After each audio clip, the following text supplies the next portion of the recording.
eh, pelajaran yang nomor satu saya dapat dari Israel itu apa? Orang yang pertama kali berdoa tanpa perantaraan imam, langsung di depan tabut perjanjian, dia ada Elohim semesta alam itu adalah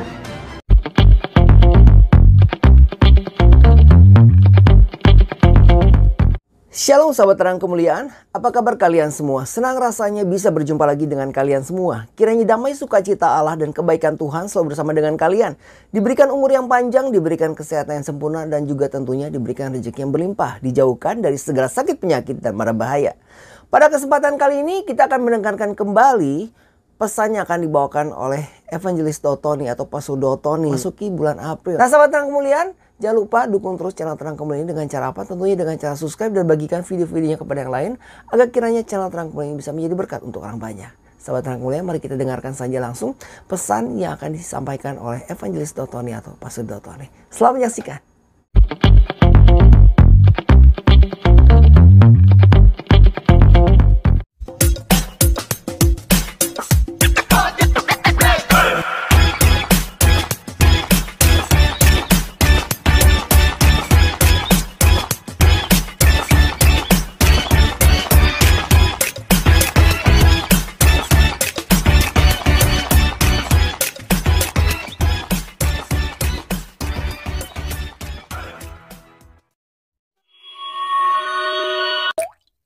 Mohon kuasa Yesus bekerja, kekuatan Elohim bekerja, bebaskan dari yang jahat, bebas kegelapan, kuasa bekerja, lawat ya Tuhan, dan nama Yesus dimuliakan. Haleluya, amin. Amin. Bagaimana Pak? Ada kesaksian dari Israel.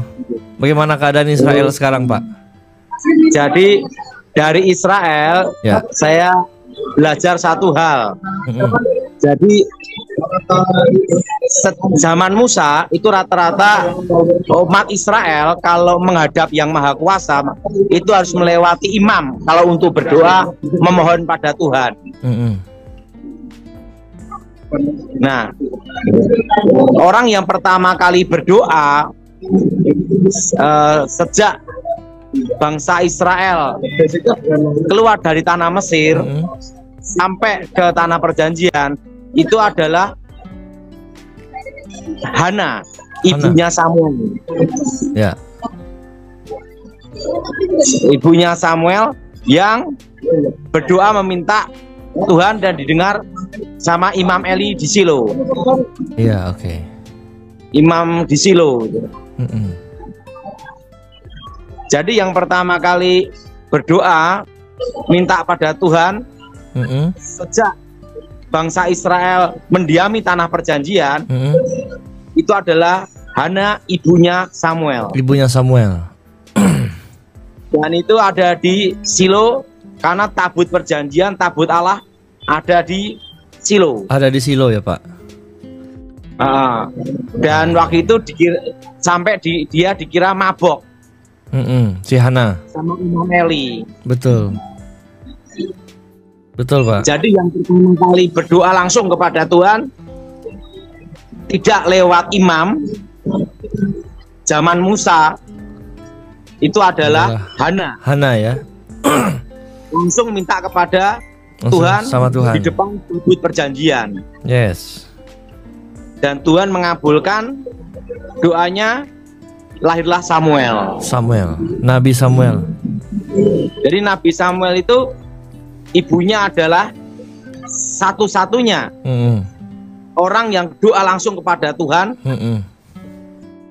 di hadapan tabut perjanjian tanpa imam. Yes, langsung ya. Tanpa imam. Nah, jadi di hadapan tabut perjanjian, di hadapan tabut perjanjian Tuhan semesta alam. Yes. Nah, dan Imam Eli ngelihat dia doa itu dikira orang mabok. Ya. Sehingga anaknya yang pertama itu Samuel diberikan mengabdi kepada Tuhan. Betul. Dan Samuel pun adalah yang tidak kecil juga orang yang berdoa di hadapan tabut Tuhan perjanjian, bahkan tidur di depan tabut. Betul. Sampai dia mendapat panggilan sebagai nabi. Diasuh sama Imam Eli ya Pak? Jadi dari situ kita ngelihat bahwa yang seorang ibu justru yang berdoa pertama kali adalah Hana tanpa imam menghadap Yang Maha Kuasa. Yes. Yang pertama kali ya. Tapi sekarang kita ini adalah bait Allah, dan Roh Allah bertata dalam hidup kita. Dan artinya tabut perjanjian ada dalam hidup kita kan. Yes. Nah, kita sudah tidak pakai perantara-perantara lagi, tapi langsung kepada Bapa di dalam nama Tuhan Yesus. Ya, haleluya. Jadi tanpa perantara ya Pak. Karena Tuhan Yesus adalah pengantara yang agung toh. Betul. Perantara antara Allah dan manusia. Ya. Betul Pak. Jadi udah bukan para nabi lagi ya. Gimana? Bukan melalui para nabi ya Pak. Kalau sekarang kita langsung doa minta kepada Allah di dalam nama Yesus kan. Yes, betul Pak. Dan di situ juga saya ngelihat juga kuburan Raja Daud juga masih ada. Betul. Kuburan Raja Daud, termasuk kuburan Nabi Samuel juga masih ada. Yes. Nah, kalau kita perhatikan orang Yahudi, orang Israel, kan ada doa itu harus segenap hati, dengan segenap jiwa, dengan segenap kekuatan. Itu benar-benar kayak segenap kekuatan, segenap jiwa, sampai kepalanya itu gini-gini. Pentok ke ini ya. Ya itu segenap hati, segenap kekuatan, segenap jiwa. Bahkan kalau menari ya nari beneran gitu loh di hadapan Tuhan. Nggak malu-malu ya Pak. Nah jadi kita nih harus paham di sini gitu loh.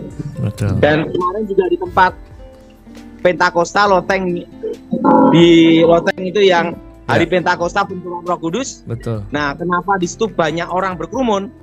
Karena di Loteng Yerusalem Pentakosta itu di bawahnya itu adalah kuburan Raja Daud. Iya. Di mana orang Yahudi itu, orang Israel berziarah ke kuburan Raja Daud. Raja Daud. Dan jadi, kuburannya masih ada sampai sekarang ya Pak? Ya, kuburan Raja Daud ada. Sejarah Alkitab itu bukan halusinasi gitu loh. Ya. Tapi sejarah Alkitab itu nyata, fakta ada semua. Betul Pak. Dan lokasi-lokasinya juga masih ada semua. Masih lengkap, masih ada ya. Dan rencana Oktober saya mau ke Israel. Oktober ya Pak? Sama Menorah, sama Pendeta Gilbert Lumaindong. Oh. Jadi kalau siapa yang mau ikut silahkan. Yes. Gimana situasi Israel Pak? Perang ini Pak? Aman.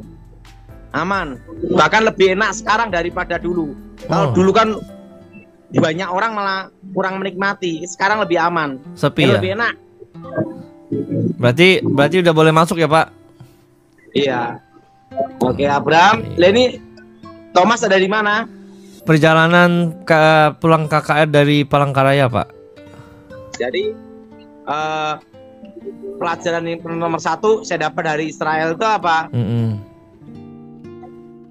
Orang yang pertama kali berdoa tanpa perantaraan imam, langsung di depan tabut perjanjian, di hadapan Elohim semesta alam itu adalah Hana, ibunya Samuel. Ibu Samuel ya. Dan yang kedua ada lagi yang bahkan tiap hari tidur, bahkan sampai dipanggil Tuhan menjadi nabi, ya Samuel. Samuel. Kan dia tidur di bait Allah. Di bait Allah ya. Imam di Silo. Betul. Di hadapan tabut perjanjian. Kemarin Pak Daud ke Silo Pak. Iya, di Silo. Karena selama 369 tahun kan tabut Allah itu ada di situ. Jadi kita harus ke Israel supaya kita ngelihat hal yang lebih nyata. Itu kalau kita baca Alkitab kan kadang berulang-ulang perlu waktu lama untuk jelas. Betul. Tapi kalau kita di Israel itu langsung begitu lihat faktanya langsung mengerti lebih cepat. Lebih jelas. 10 menit. Alam supranaturalnya gimana Pak di Israel Pak? Sana saya ngeliat tuh setannya Indonesia sama setannya Israel beda. Oh beda.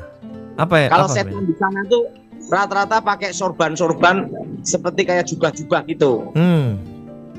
Kalau di Indonesia itu banyak kayak bayangan hitam, ada yang pakai belangkon juga gitu loh. Oh gitu ya. Berarti ngikuti tradisi Pak ya? Ya, lihat itu semuanya. Sahabat terang kemuliaan, itulah tadi pesan yang telah disampaikan oleh Evangelis Dotoni atau Pastor Dotoni. Nah sahabat terang kemuliaan, apabila ada di antara kalian yang ingin didoakan oleh Evangelis Dotoni atau Pastor Dotoni, silakan menghubungi nomor WhatsApp yang tertera di kolom deskripsi melalui pelayanan dari Yefta Ministry ataupun Tom Hayes TV. Kita doakan agar Evangelis Dotoni ini atau Pastor Dotoni ini selalu diberikan kesehatan agar beliau dapat memberikan kabar baik untuk kita semua dan dapat melakukan pelayanannya dengan baik. Sahabat terang kemuliaan, kita akan tutup video ini dengan doa. Tuhan adalah Bapa kami yang berada di surga. Terima kasih Tuhan Yesus. Terima kasih pesan yang telah Engkau berikan kepada kami semua. Bapa, kiranya Engkau pimpin Tuhan agar kami bisa bertahan. Kami diberikan kesehatan.